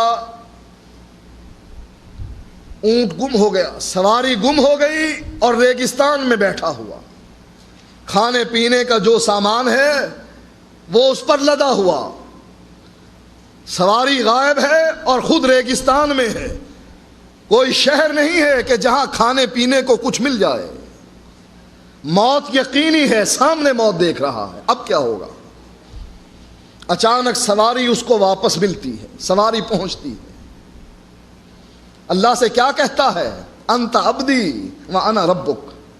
خوشی میں جذبات میں آ کر کیا کہتا ہے؟ انت ربی وانا عبدک، انت عبدی وانا ربک، تو میرا بندہ ہے اور میں تیرا رب ہوں. نبی اکرم صلی اللہ علیہ وآلہ وسلم نے فرمایا اللہ تعالیٰ اس آدمی کی زبان سے یہ کفریہ الفاظ جو خوشی کی وجہ سے نکل رہے ہیں، اللہ اس کو اگنور کر دیتا ہے اور اللہ تعالیٰ اس بندے سے خوش ہو جاتا ہے. جذبات میں آ کر انسان کلمہ کفر بھی کہہ بیٹھتا ہے، سمجھ نہیں آتی کیا کہہ رہا ہوں. کہنا تو یہ چاہیے تھا انا عبدی وانت ربی، میں تیرا بندہ تو میرا رب. کہنے لگا نہیں، تو میرا بندہ میں تیرا رب. اے صحابی پوچھ کر لکھا کر. بعض دفعہ جذبات میں اللہ کے نبی کچھ کہہ جائیں اور تو اس کو بھی لکھ لیتا ہے. صحابی رسول لکھنا بند کر گئے، کہا نہیں لکھتے. اللہ کے نبی نے دیکھا ایک دن، کہا عبداللہ لکھتے کیوں نہیں؟ کہا لوگوں نے منع کر دیا ہے، لوگوں نے کہا کہ پوچھ کر لکھا کرو کہ کون سی بات لکھنے کے قابل ہے اور کون سی بات لکھنے کے قابل نہیں. نبی اکرم صلی اللہ علیہ وآلہ وسلم فرمانے لگے اے عبداللہ اس ذات کی قسم ہے کہ جس کے ہاتھ میں میری جان ہے، میری زبان سے جو بات نکلتی ہے حق نکلتی ہے، افسانہ نہیں، کہانی نہیں، جھوٹ نہیں، بلکہ حقیقت ہوتی ہے، حق ہوتی ہے. میرے ان دو ہونٹوں کے درمیان سے جو بات نکلتی ہے حق نکلتی ہے. کیوں یہ چور دروازے کھولے گئے؟ قرآن کی عظمت کے لیے نہیں، اپنے امام کے مذہب کو بچانے کے لیے. خود ساختہ مذہب جو گھڑا گیا ہے اس کو سامنے رکھتے ہوئے اس مسلک کو بچانے کے لیے نبی اکرم صلی اللہ علیہ وآلہ وسلم کی حدیث پر چھری چلا دی جاتی. میں دعویٰ نہیں کرتا، لیکن اللہ کی قسم ہے جو آدمی یہ دعویٰ کرے کہ حدیث حجت نہیں، میں کہتا ہوں 2 منٹ میرے سامنے بیٹھے اور قرآن کو ثابت کر جائے کہ یہ قرآن ہے، وہی قرآن ہے جو آسمان سے اترا ہے، منہ مانگا انعام دینے کے لیے تیار. یہ تو کہتے ہیں حسبنا کتاب اللہ، ہمیں اللہ کی کتاب کافی ہے، حدیث کی کوئی ضرورت نہیں. میں کہتا ہوں حدیث کے بغیر اس قرآن کو قرآن ثابت کر کے دکھاؤ. بتلائیے سب سے پہلی آیت قرآن کی کون سی اتری؟ پتا ہے کسی کو کون سی آیت سب سے پہلے اتری؟ اقرأ بسم ربک الذی خلق. ہے کہاں پر یہ؟ 30ویں پارے میں. کس کے کہنے پر وہاں رکھا ہے؟ قرآن میں کہاں اللہ تعالیٰ نے فرمایا ہے اس کو 30ویں پارے میں رکھو؟ ہے اس کا کوئی جواب؟ کسی منکر حدیث کے پاس ہے اس کا یہ جواب کہ قرآن کی ترتیب یہ محتاج ہے حدیث کی؟ جب تک کہ حدیث قرآن کی ترتیب نہ دے گی، قرآن کی ترتیب لگتی نہیں ہے، اس لیے کہ سب سے پہلے قرآن کی اقرأ بسم ربک الذی خلق یہ آیت اترنے والی 30ویں پارے میں رکھ دی گئی ہے۔ کس نے رکھا؟ حدیث میں۔ ہم اس قرآن کو قرآن ماننے کے لیے تیار نہیں جس قرآن کو حدیث قرآن نہ کہے۔ ہم اس قرآن کو قرآن ماننے کے لیے تیار نہیں جب تک کہ حدیث اس کو قرآن نہ کہے۔ نبی کی زبان حدیث ہے، جب تک کہ نبی کی زبان سے یہ نہ نکلے کہ یہ قرآن ہے، ہم اس کو قرآن ماننے کے لیے تیار نہیں۔ شروع میں اللہ کے نبی نے صحابہ کو قرآن لکھنے سے منع کر دیا، حدیث لکھنے سے منع کر دیا تھا شروع میں۔ کیوں؟ اس لیے کہ صحابہ کو پتہ نہ لگتا تھا کہ یہ قرآن ہے یا نبی کا کلام ہے، حدیث ہے۔ صحابہ کو حدیث لکھنے سے منع کر دیا گیا تھا شروع میں کہ نہ لکھا کرو، اس لیے کہ ابھی تمہیں اس بات کی تمیز نہیں کہ یہ قرآن ہے یا میری بات ہے۔ ثابت کیا ہوا کہ حدیث نے بتلایا کہ یہ قرآن ہے، یہ وحی یہ متلو ہے، اور یہ وحی یہ غیر متلو ہے، یہ نبی کی حدیث ہے، یہ اللہ کا قول ہے۔ اس لیے حدیث نے قرآن کو علیحدہ بیان کیا، حدیث کو علیحدہ بیان کیا۔ جب تک کہ حدیث قرآن کو قرآن نہ کہے، میں اس قرآن کو قرآن ماننے کے لیے تیار نہیں۔ ہاں، ایسا قرآن لے کر آؤ کہ جس کی ابتدا اقرأ بسم ربک الذی خلق سے ہوتی ہو، اور احکام کے لحاظ سے اترنے والی آیت الیوم اکملت لکم دینکم واتممت علیکم نعمتی ورضیت لکم الاسلام دینا، یہ احکام کے لحاظ سے اترنے والی آخری آیت ہے، اور اس کا اختتام کم از کم 1-2 آیتوں سے پہلے اس کو جگہ ملنی چاہیے کہ یہ آخر میں اتری ہے۔ ایسا قرآن لے کر آؤ، پھر ہم سے کہو کہ تم حدیث کو ثابت کرو، ہم کہیں گے تم قرآن کو ثابت کرو۔ میرے بھائیوں، یہ چور دروازے صرف اس لیے کھولے جاتے ہیں شہوت پرستی کے لیے، عقل کو سامنے رکھتے ہوئے کہ چونکہ عقل میں یہ بات نہیں آتی ہے کہ کانا دجال کہیں قید ہے، حدیث یہ کہہ رہی ہے، چونکہ یہ حدیث عقل سے ٹکرا گئی ہے لہٰذا اس کو رد کر دیا جائے۔ حضرت علی کہا کرتے تھے کہ اگر دین عقل کے موافق ہوتا کہ جو عقل میں آتی وہی بات دین ہے تو مسا اوپر سے نہ کیا جاتا، نیچے سے کیا جاتا، مٹی نیچے لگتی ہے اوپر تو نہیں۔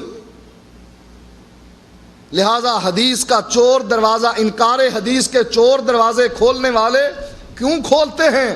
سب سے پہلی بات اپنی خواہشات کی تکمیل کے لیے، دوسری بات اپنے آئمہ کے مسلک کو بچانے کے لیے، تیسری بات لوگوں کے طعن و تشنیع سے بچنے کے لیے کہ لوگ یہ کہیں گے کہ مسلمان کتنے پاگل ہیں، اللہ کے نبی کو بغیر راکٹ کے آسمان پر بھیج رہے ہیں۔ چونکہ دلائل ان کے پاس ان کے رد کے نہیں ہوتے ہیں، جواب چونکہ نہیں بن پاتا ہے، لہذا عقل پرست طعن و تشنیع کریں گے۔ اس سے بہتر یہ ہے کہ حدیث کا ہی انکار کر دیا جائے کہ ہم حدیث کو ہی ماننے کے لیے تیار نہیں۔ اور اگر یہی اعتراضات قرآن پر آنے لگ جائے پھر قرآن کو بھی چھوڑ دو گے۔ حضرت عائشہ رضی اللہ تعالی عنہا کے غسل کے بارے میں لوگ اس صحیح حدیث پر اعتراض کرتے ہیں، اگر ایسا ہی اعتراض قرآن کی آیات پر ہونے لگ جائے پھر کیا کرو گے؟ قرآن کو چھوڑ دو گے؟ یعقوب علیہ السلام کے بیٹے آ رہے ہیں کس کے پاس؟ یوسف علیہ السلام کے پاس، کہ قحط کا زمانہ ہے، کہاں سے مال لے کر آئے؟ یوسف علیہ السلام کیا کرتے ہیں؟ ایک برتن اپنے بھائی کے سامان میں چھپا دیتے ہیں، اور منادی کرنے والا منادی کر کے کہتا ہے اے قافلے والو تم چور ہو۔ یہ برتن ناپنے والا آلہ کس نے چھپایا؟ یوسف علیہ السلام نے چھپوایا۔ چاہتے کیا تھے کہ اپنے بھائی کو کسی طریقے سے روک لیں، اپنے پاس روک لیں۔ تدبیر کیا کی کہ اس کے سامان میں برتن رکھ کر دیا جائے اور کہا جائے کہ تم چور ہو۔ قافلے والے کہنے لگے ہم چور نہیں ہیں۔ کہا اچھا یہ برتن اگر سامان میں تمہارے سامان میں نکل آئے تو؟ کہا اس کی سزا یہ ہے کہ اسی کو اپنے پاس روک لیا جائے۔ یوسف علیہ السلام کے حکم سے پہلے باقی سامان کی تلاشی لی گئی، آخر میں ان کے جو بھائی ہیں ان کے سامان کی تلاشی لی گئی اور برتن نکال لیا گیا۔ یوسف علیہ السلام کے بھائی کہنے لگے اس کے ایک اور بھائی نے بھی چوری کی تھی۔ یوسف علیہ السلام کی طرف اشارہ تھا کہ اس کے ایک اور بھائی نے، اس کے سگے بھائی نے بھی چوری کی تھی۔ اپنے دل میں مسکرائے یوسف علیہ السلام۔ اللہ کیا کہتا ہے اس پورے ماجرے کے بارے میں؟ ذالک کدنا لیوسف، یہ تدبیر یوسف کو ہم نے سکھائی۔ کیا کہ کسی کے سامان میں برتن چھپایا جائے اور پھر قافلے والوں سے کہا جائے کہ تم چور ہو، پھر تدبیر یہ کی جائے سارے سامان کی تلاشی لینے کے بعد آخر میں اس کی لی تلاشی کہ کہیں کوئی یہ نہ کہے کہ یہ سازش تھی، پہلے ہی نکال لیا۔ اور سب کچھ کرنے کے بعد اللہ کیا فرماتا ہے؟ ذالک کدنا لیوسف، یہ ہم نے کروایا۔ اب جواب دو قرآن کی اس آیت کا۔ اعتراض کرنے والا قرآن پر اعتراض کرتا، کیا کہو گے؟ قرآن کو چھوڑ دیا جائے اس لیے کہ جواب نہیں ہے، یا قرآن کا دفاع کرو گے کہ یہ ہے طریقہ دفاع کرنے کا الگ؟ اس لیے جو اس ڈر سے کہ عقل کے خلاف ہے حدیث ہم اس لیے چھوڑ رہے ہیں، یہ کوئی طریقہ نہیں، ورنہ قرآن کو بھی چھوڑنا پڑے گا۔ اس لیے صحیح بات یہ ہے کہ انسان اپنے امام کے مسلک کو بچاتے ہوئے نبی کی حدیث کو رد نہ کرے، اپنی خواہشات پر عمل پیرا ہونے کے لیے نبی کی حدیث کو رد نہ کرے، لوگوں کے طعن و تشنیع سے بچنے کے لیے نبی کی حدیث کو رد نہ کرے، بلکہ ایسے کہے جیسے صدیق اکبر نے ابو جہل سے کہا تھا میرا ایمان ہے، عقل میں آتی ہے یا نہیں آتی، چونکہ اللہ کے نبی کا فرمان ہے لہذا حجت ہے۔ وآخر دعوانا الحمدللہ رب العالمین۔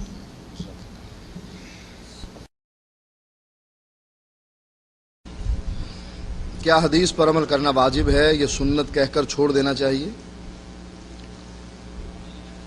جو حدیث وجوب کے لیے ہے اس کو وجوب کے لیے ہی اختیار کرنا چاہیے، اور جو حدیث سنت ہے جس میں بتلایا گیا ہے کہ یہ نبی اکرم صلی اللہ علیہ وسلم کا طریقہ ہے، مثلا مسواک کرنا سنت ہے، واجب نہیں ہے، تو یہ سنت ہی ہے۔ جو چیز واجب ہے وہ واجب ہے، جیسے سورۃ فاتحہ، لا صلاۃ لمن لم یقرأ بفاتحۃ الکتاب، تو حدیث میں جو چیز جیسے آئے گی اس پر ویسے ہی عمل کیا جائے گا۔ کیا امام ابو حنیفہ نے جو مذہب بنایا ہے یا انہوں نے خود لکھا ہے اپنے ہاتھوں سے، یا ان کے مرنے کے بعد ان کے شاگردوں نے یہ مذہب گھڑا ہے؟ کیا ان کے شاگردوں نے یہ مذہب بنایا ہے؟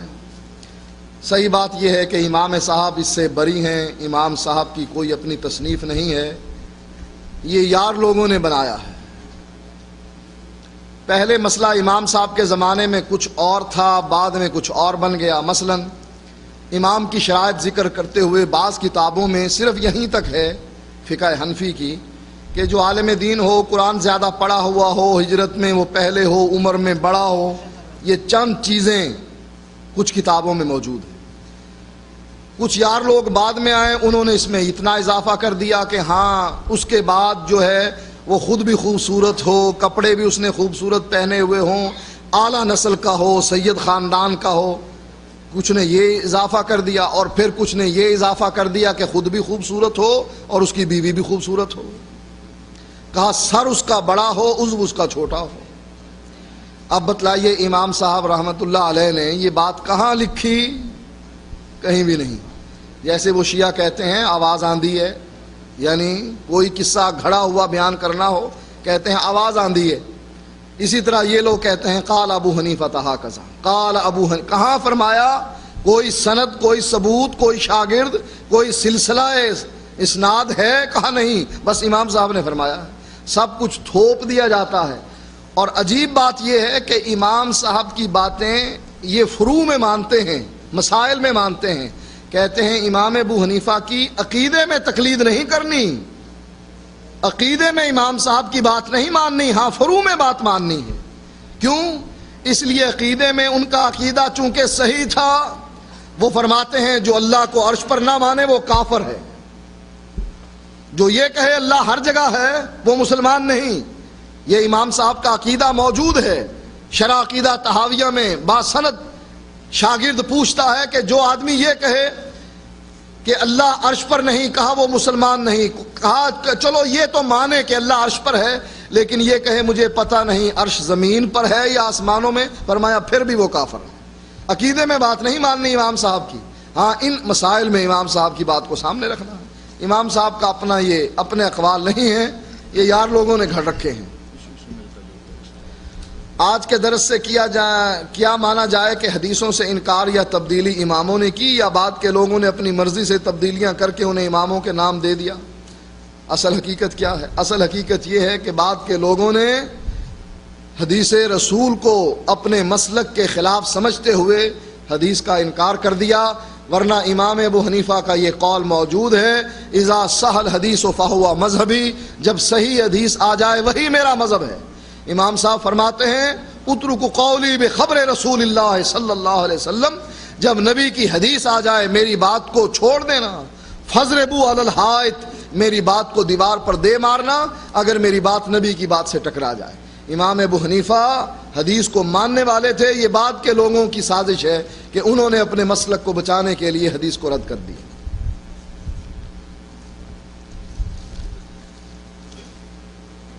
وضاحت کریں اس بارے میں کہ کسی بھی عمل کے لیے دلیل پہلے قرآن میں دیکھی جائے گی، پھر حدیث میں، پھر صحابہ کے عمل سے، یا پھر یہ ترتیب ضروری نہیں. یہ ترتیب گمراہی کی ترتیب ہے.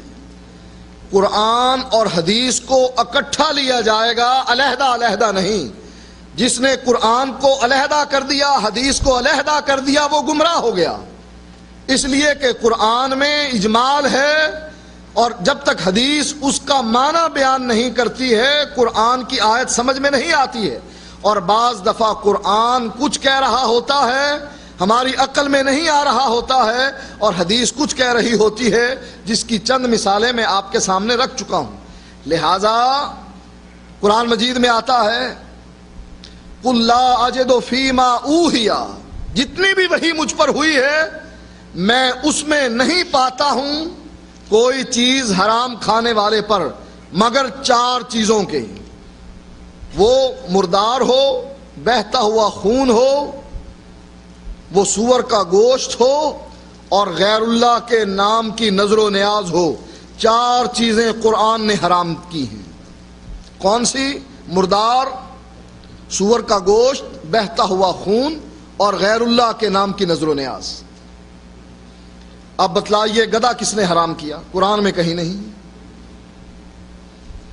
گدھے کو اللہ کے نبی نے حرام کیا، قرآن میں کہیں نہیں. جو آدمی حدیث کو حجت نہیں مانتا اس کو گدھے کے بنائے ہوئے گوشت سے جو کباب بنائے جاتے ہیں وہ کھلائیے کہ کھاؤ، اس لیے کہ قرآن میں تو کہیں حرام نہیں ہے. لہذا حدیث جب تک ساتھ قرآن کے نہیں ملے گی، دونوں چیزیں آپ اکٹھی نہیں اٹھائیں گے، اس وقت تک صحیح بات نہیں بنے گی. اگر آپ نے علیحدہ علیحدہ لے کر کوشش کی اس پر عمل کرنے کی، آپ گمراہ ہو جائیں گے. آپ کی تقریر سے یہ معلوم ہوا کہ حدیث کا درجہ قرآن سے زیادہ ہے. قرآن کا مقام اور قرآن کی عظمت حدیث سے بہت اونچی ہے، اس لیے کہ قرآن وحی مطلوع ہے. قرآن کے الفاظ بھی اللہ کے الفاظ ہیں، اور قرآن کا مفہوم بھی اللہ ہی کا مفہوم ہے. حدیث میں مفہوم اللہ کی طرف سے آیا ہے لیکن الفاظ محمد الرسول اللہ کے، سوائے حدیث قدسی کے، کہ حدیث قدسی میں الفاظ بھی اللہ تعالیٰ کے ہوتے ہیں. حدیث اور قرآن میں فرق کیا ہے؟ عظمت اور مرتبے کے لحاظ سے قرآن کا بہت اونچا مقام ہے، اس لیے کہ قرآن کے الفاظ بھی اللہ کے ہیں اور مفہوم بھی اللہ کی طرف سے. حدیث میں مفہوم تو اللہ کی طرف سے ہے لیکن الفاظ نبی اکرم صلی اللہ علیہ وسلم کے ہیں. یہ ہے قرآن کی عظمت. لیکن جہاں تک معنی کا مسئلہ آئے گا تو حدیث کو قرآن پر فوقیت ہے، اس لیے کہ قرآن محتاج ہے حدیث کا۔ جب تک کہ قرآن کی آیت کی تشریح حدیث نہیں کرتی، قرآن کی آیت اپنا آپ خود بیان نہیں کر پاتی۔ جیسا کہ آپ نے تیمم کا طریقہ قرآن سے صحابی نے سیکھا کہ جا کر لوٹ پوٹ ہو جاؤ، اپنے پورے جسم پر مٹی ڈال لو، لیکن حدیث، یہ قرآن کی آیت محتاج ہے حدیث کی۔ حدیث نے بتلایا کہ تیمم کا طریقہ یہ ہے، لہذا مقام اور مرتبے کے لحاظ سے قرآن کا نمبر ہے، لیکن جہاں تک احکام کے لحاظ سے تو حدیث قاضی ہے قرآن پر، جیسا کہ امام شافعی نے فرمایا۔ کیا تبلیغی جماعت اور جماعت اسلامیہ کے ساتھ مل کر کام کر سکتے ہیں؟ تبلیغی جماعت اگر صرف توحید و سنت کی بات کہے، ان کے ساتھ مل کر کام کریں، اور اگر ان کی فضائل اعمال اور فضائل صدقات میں شرک کے ڈھیر لگے ہوں، پھر شرک کی ایک رتی تو اللہ انبیاء کو بھی معاف نہیں کرتا۔ اگر آپ نے ان کے ساتھ مل کر کام کیا، اس کا معنی یہ ہوگا کہ جیسے وہ شرک میں مبتلا ہو کر جہنم میں جائیں گے، آپ بھی ان کے ساتھی بن کر جہنم میں چلے جائیں گے۔ لہٰذا عقیدے میں کوئی سمجھوتا نہیں ہو سکتا۔ ایسے ہی جماعت اسلامی کا مسئلہ ہے کہ وہ حدیث کا انکار کرنے والے، حدیث کو عقل پر پرکھنے والے، بخاری اور مسلم کی حدیث کو ٹھکرا کر ضعیف حدیثوں کو ماننے والے لوگ ہیں، لہٰذا ان کے ساتھ مل کر کام کرنا یہ صحیح نہیں۔ کیا حدیث اور قرآن میں آپس میں اختلاف ہو سکتا ہے؟ ہاں، ہو سکتا ہے۔ حضرت عمر نے اختلاف تھا تو اللہ کے نبی کو کہا تھا کہ قرآن کہہ رہا ہے ڈر کی حالت میں قصر ہے اور آپ امن کی حالت میں قصر کر رہے ہیں۔ اللہ کے نبی نے فرمایا یہ اللہ نے انعام کیا ہے۔ اختلاف ہو سکتا ہے، لیکن اختلاف تب ہوگا کہ جب ہم حدیث اور قرآن میں تطبیق نہیں دیں گے۔ خود قرآن کے اپنے اندر اختلاف ہے، خود قرآن میں اپنے اندر بھی اختلاف پایا جاتا ہے۔ مثلا قرآن کہتا ہے کہ یہ نبی وہ ہے کہ جو تم پر پاک چیزوں کو حلال کرتا ہے اور خبیث چیزوں کو حرام کرتا ہے۔ یہ قرآن کی آیت ہے، اور اللہ قرآن میں کہتا ہے یا ایھا النبی لما تحرم ما احل اللہ لک، اے نبی جس کو اللہ تیرے لیے حلال کرتا ہے تو کیوں حرام کرتا ہے؟ پہلے اجازت دے دی کہ یہ حلال چیزوں، پاک طیبات چیزوں کو تمہارے لیے حلال کرتا ہے، خبائث کو تمہارے لیے حرام کرتا ہے، پھر اللہ پوچھتا ہے کیوں حرام کیا؟ اس کا معنی یہ ہوا اگر تطبیق نہ دی جائے، دونوں آیتوں میں تطبیق نہ دی جائے تو قرآن میں بھی اختلاف نظر آتا ہے، لیکن تطبیق دی جاتی ہے۔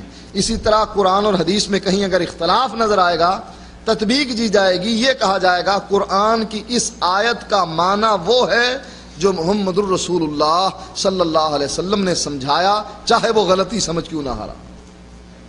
صحیح بخاری اور صحیح مسلم میں 100% صحیح ہیں، اس کی کیا گارنٹی ہے؟ اس کی کیا گارنٹی ہے کہ یہ قرآن 100% صحیح ہے؟ قرآن پر لکھا ہوا ہے کہ یہ گارنٹی شدہ ہے 100%، اللہ نے مہر لگا کے بھیجی ہے، قرآن پر کہیں لکھا ہوا؟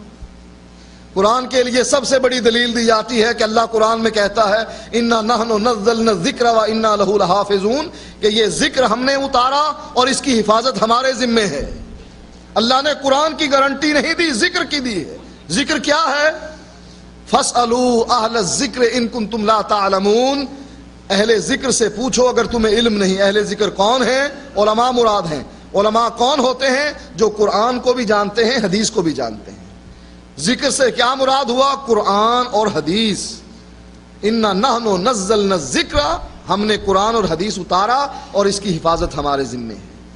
یہ گارنٹی قرآن میں بھی لکھی ہوئی نہیں، چونکہ حدیث بخاری اور مسلم کی محدثین کے سامنے کتاب پیش کر دی گئی، جس نے اعتراض کرنا چاہا اعتراض کیا، اس کے اعتراض کا جواب دیا گیا، اور سب نے پھر گواہی دی اصح الکتب بعد کتاب اللہ، اللہ کی کتاب کے بعد سب سے صحیح ترین کتاب یہ بخاری اور مسلم، بخاری شریف ہے، اور صحیح ہے بخاری اور مسلم کو کہا گیا ہے۔ لہٰذا اس کی ساری مرفوع احادیث 100% صحیح ہیں، ایسے ہی صحیح ہیں جیسے قرآن کے 30 پارے صحیح ہیں۔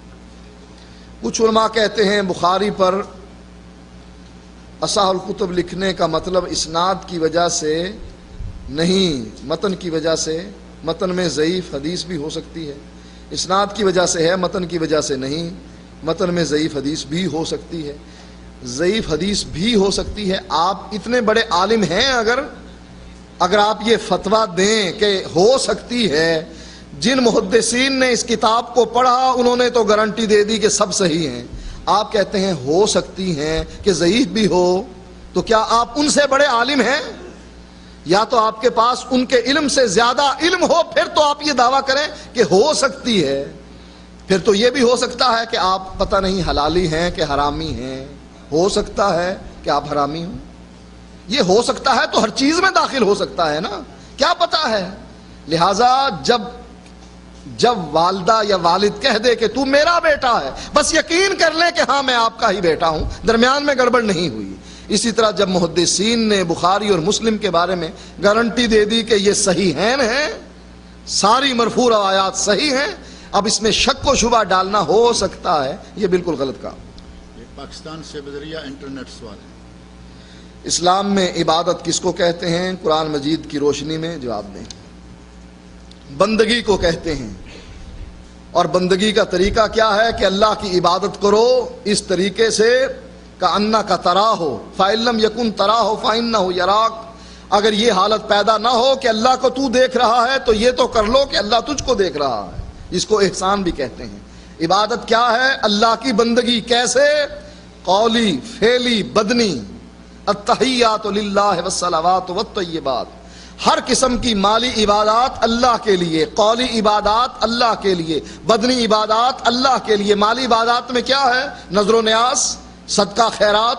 قولی عبادت میں کیا ہے؟ اللہ کا ذکر. بدنی عبادت میں کیا ہے؟ نماز. تو یہ اللہ کی بندگی کرنا، یہ اللہ تعالیٰ کی عبادت ہے. وہ کتابوں کا حوالہ مہربانی کر کے بتائیں جس میں وہ مسائل لکھے گئے ہیں جس سے یہ حدیث مسائل حدیث سے ٹکراتی ہوں. فقہ کے مسائل جو فقہ کے مسائل حدیث سے ٹکراتے ہیں وہ تو ایک کتاب ہے میری لکھی ہوئی، ریاض میں چھپی ہے، کیا فقہ حنفی قرآن حدیث کا نچوڑ ہے. اس میں ہم نے ان کی کتابوں کے فوٹو کتاب کے آخر میں لگا دیے ہیں. کوئی یہ نہ کہے یہ ہماری کتاب نہیں.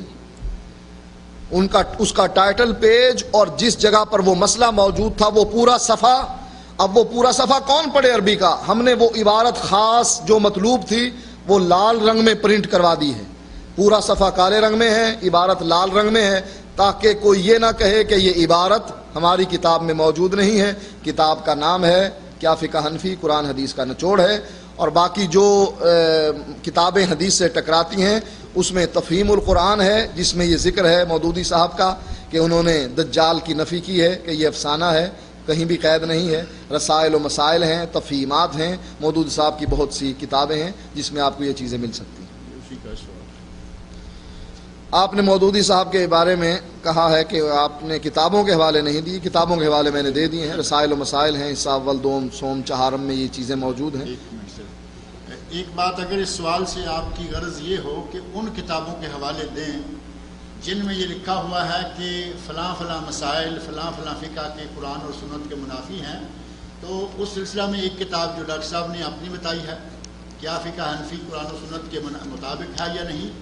اس کے علاوہ ایک کتاب ہے الظفر المبین، یہ مولانا ابوالحسن سیال کوٹی رحمۃ اللہ علیہ کی کتاب ہے. موٹی ضخیم کتاب ہے جس میں ایک دو نہیں بلکہ سینکڑوں مسائل ایسے بتائے گئے ہیں جو فقہ کے ہیں لیکن قرآن اور سنت سے ٹکراتے ہیں. یہ پاکستان کے ایک عالم ہیں. اور ایک کتاب ہندوستان کے ایک عالم مولانا محمد یوسف جے پوری نے لکھی ہے جس کا نام ہے حقیقت الفقہ. اس میں 600 مسائل ایسے ذکر کیے گئے ہیں جو کہ قرآن اور سنت سے ٹکراتے ہیں. اگر ان کتابوں کا حوالہ مطلوب تھا تو یہ دو کتابیں جو ہیں یہ پاکستان اور انڈیا میں اردو میں موجود ہیں. یہ کان دجال کے بارے میں جو ان کا مقید ہونا ایک افسانہ ہے. یہ رسائل و مسائل نامی کتاب ہے مودودی صاحب کی. حصہ اس کا چہارم ہے، صفحہ نمبر 18 ہے. اور جہاں یہ ہے کہ مزاج شناس رسول حدیث کو رکھتا ہے کہ وہ صحیح ہے یا ضعیف ہے، سند معیار نہیں، اس کا حوالہ ہے تفہیمات صفحہ نمبر 360 اور 361. اسی طرح تفہیمات حصہ اول صفحہ نمبر 359 359 پر بھی یہ بات موجود ہے. اور اسی طرح رسائل و مسائل صفحہ نمبر 184 پر بھی یہ بات موجود ہے کہ اس میں حدیث کو رد کیا گیا.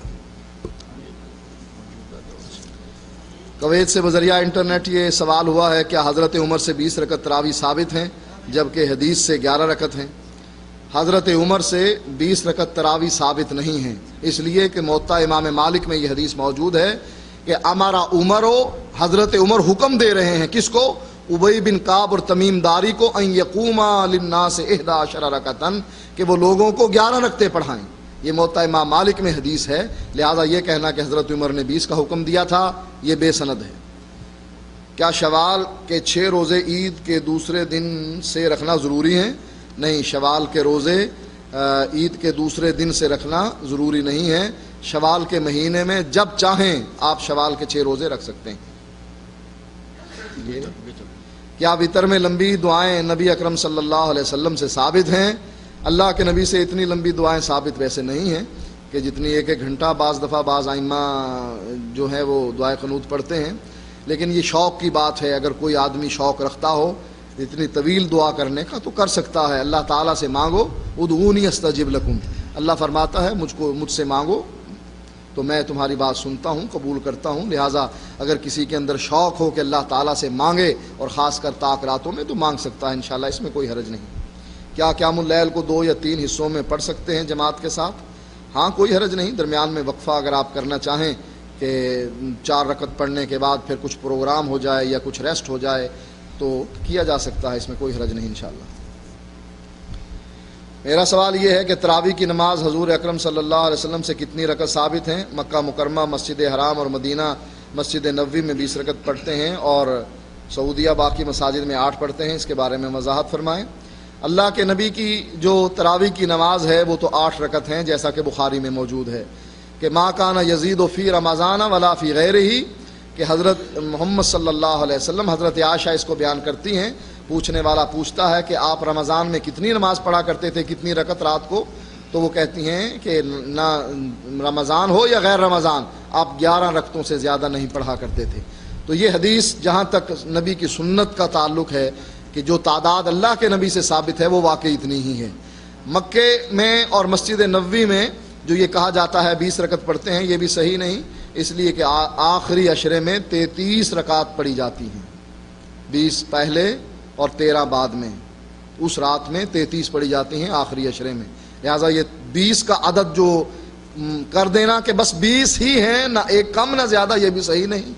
تیسری بات یہ ہے کہ ایک نفلی نماز ہے، اس میں کمی بیشی ہو سکتی ہے۔ مثلا ایک آدمی تھکا ہوا ہے، اب وہ کہے میں 4 رکعت پڑھنا چاہتا ہوں، ہم کہیں نہیں 4 نہیں پڑھ سکتے، 8 ہی پڑھو گے تو بس ہوگی ورنہ نہیں ہوگی۔ بھئی میں تھکا ہوا ہوں نہیں پڑھ سکتا، کہا نہیں 8 پڑھو گے تو ہوگی۔ بھئی جب 8 والے کو اجازت ہے کہ 4 پڑھ کر ریسٹ کر لے، سو جائے، کیونکہ اللہ کے نبی نے فرمایا کہ نماز نیند کی حالت میں نہیں ہوتی کہ اونگ آ رہی ہے، سو رہا ہے اور نماز بھی پڑھ رہا ہے، پتہ نہیں دعا مانگ رہا ہے کہ اپنے لیے بد دعا مانگ رہا۔ لہٰذا جب 8 رکعت کی بجائے 4 رکعت تھکاوٹ میں انسان کر سکتا ہے، ثابت ہوا اس میں کمی ہو سکتی ہے۔ اسی طرح ایک آدمی کہتا ہے کہ میں زیادہ پڑھوں، نفلی نماز ہے، اس میں زیادہ بھی پڑھی جا سکتی ہے۔ ہاں، جو آدمی یہ اعتراض کرتا ہے چلیں وہ 20 ہی پڑھے، لیکن پڑھے اس طریقے سے جس طرح مکے اور مدینے میں پڑھی جاتی ہے، ہمیں کوئی اعتراض نہیں۔ رفع الیدین کرے، سینے پر ہاتھ باندھے اور آمین کہے، سورۃ فاتحہ پڑھے، تورک کرے، یہ تمام چیزیں کرے، نماز کا طریقہ وہ اختیار کرے، 20 پڑھ لے، ہمیں بھی کوئی اعتراض نہیں انشاءاللہ۔ رمضان میں شبینے کی کیا اہمیت ہے؟ اگر تو ایک رات میں قرآن پورا سنایا جاتا ہے تو غلط ہے، 2 میں بھی غلط ہے، کم از کم 3 دنوں میں قرآن مجید کو ختم کرنا چاہیے۔ ہمارے ہاں جو شبینہ ایک رات میں قرآن پڑھ دیا جاتا ہے یہ صحیح نہیں ہے، کم از کم 3۔ صحابی پوچھتا ہے اللہ کے نبی میں اس سے زیادہ طاقت رکھتا ہوں، آپ نے فرمایا اتنے دنوں میں، اتنے دنوں میں، آپ نے آخر میں فرمایا 3 دن سے پہلے قرآن مجید کو ختم نہ کرنا۔ اگر اس طریقے سے اگر قرآن کو پڑھا جاتا ہے اور لوگ سنتے ہیں تو کوئی حرج نہیں، اور اگر جیسے پاکستان میں ہوتا ہے کہ یا لمون تعلمون یا لمون تعلمون کا پتہ لگتا ہے، پوری آیت کا کوئی پتہ نہیں لگتا کیا پڑھا ہے امام صاحب، منٹ کر کے پتہ لگا تعلمون پر ختم کر دیا ہے، یا لمون پر ختم کر دیا، تو ایسے شبینے کا کوئی فائدہ نہیں، یہ قرآن کی تذلیل۔ یہ شبینے والا سوال جو ہے یہ بذریعہ انٹرنیٹ کویت سے آیا تھا۔ پہلے سال 8 سال پہلے پاکستان میں آپ کا ایک مناظرہ ہوا تھا جس کا موضوع تھا مسائل منسوسہ میں علماء دیوبند تقلید کرتے ہیں، آپ نے اس میں متفق علیہ حدیث قطعی دلیل ہوتی ہے، لیکن مولانا یونس سوانی صاحب نے اس کا انکار کیا، تو صحیح بات کیا ہے؟ صحیح بات یہ ہے کہ بخاری اور مسلم، جو حدیث بخاری اور مسلم میں آ جاتی ہے، یہ کتابیں ایسی معیاری ہیں اور محدثین نے ان کو اتنا اونچا مقام دیا ہے کہ یہ دلیل، یہ حدیث پھر ظنی نہیں رہتی، یہ قطعی ہو جاتی ہے۔ قرائن سے مل کر بخاری اور مسلم میں جو حدیث آ جائے وہ قطعی و ثبوت ہوتی ہے۔ لہٰذا جو آدمی اس کو نہیں مانتا وہ محدثین کے اس اصول سے ناواقف ہے اور وہ اس اصول کا انکار کرنے والا ہے۔ یہ آخری سوال ہے۔ داڑھی رکھنا تو سنت ہے، اگر میں داڑھی نہ رکھوں تو کیا میں جنت میں نہ جاؤں گا؟ داڑھی نہ رکھنے کی وجہ سے جنت یا جہنم نہیں ملتی ہے۔